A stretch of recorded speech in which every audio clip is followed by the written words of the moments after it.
வணக்கம் குழந்தைகளே. இன்னைக்கு உங்களுக்கு பாட்டி ஒரு கதை சொல்ல போறேன். அந்த கதையோட தலைப்பு என்ன தெரியுமா?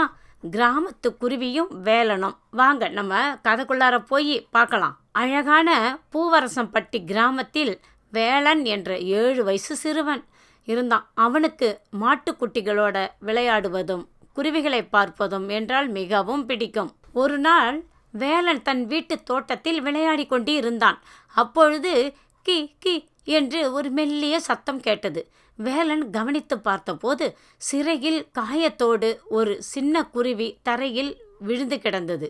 ஐயோ பாவம் குருவி, உனக்கு ரொம்ப வலிக்குதா என்று வருத்தப்பட்ட வேலன் மெதுவாக அதை தூக்கி கொண்டு தன் அம்மாவிடம் ஓடினான்.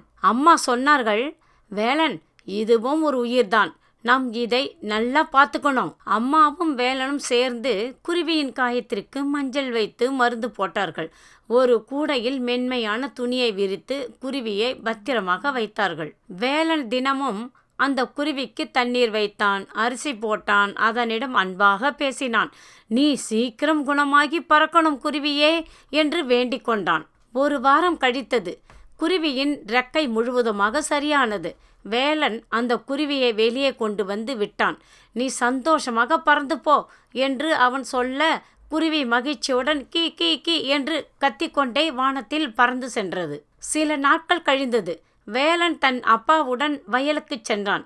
அங்கே விவசாயிகள் எல்லோரும் கவலையாக இருந்தார்கள். எலிகள், பூச்சிகள் பயிர்களை நாசம் செய்து கொண்டிருந்தன. அந்த சமயம் வானத்திலிருந்து நூற்றுக்கணக்கான குருவிகள் கூட்டமாக வயலில் வந்து இறங்கின. அவை வேக வேகமாக பயிர்களில் இருந்த பூச்சிகளை தின்று தீர்த்தன. வேலன் காப்பாற்றிய குருவியும் அந்த கூட்டத்தில் இருந்தன.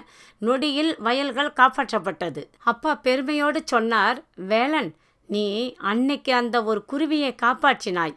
அதனால தான் இன்னைக்கு இத்தனை குருவிகள் வந்து நம் வயலை காப்பாற்றியிருக்கு. வேலன் தன் மனதிற்குள் நினைத்தான், நாம் காட்டும் ஒரு சின்ன அன்பு எத்தனை பேருக்கு உதவியாக இருக்கிறது. அன்றிலிருந்து வேலன் தன் கிராமத்தில் உள்ள பறவைகள், விலங்குகள் மற்றும் மரங்களை பாதுகாக்க தொடங்கினான். என்ன குழந்தைகளே, இதிலேருந்து உங்களுக்கு என்ன தெரியுது? நாம் என்றோ செய்த ஒரு புண்ணியம் நமக்கு எப்பொழுதோ நமக்கு விளைகிறது. இதுதான், நம்ம எல்லாருக்கும் நன்மை செஞ்சு பழகணும். என்ன புரிஞ்சுதா குழந்தைகளே? நம்ம அடுத்த கதையில் உங்களை பாட்டி சந்திக்கிறேன்.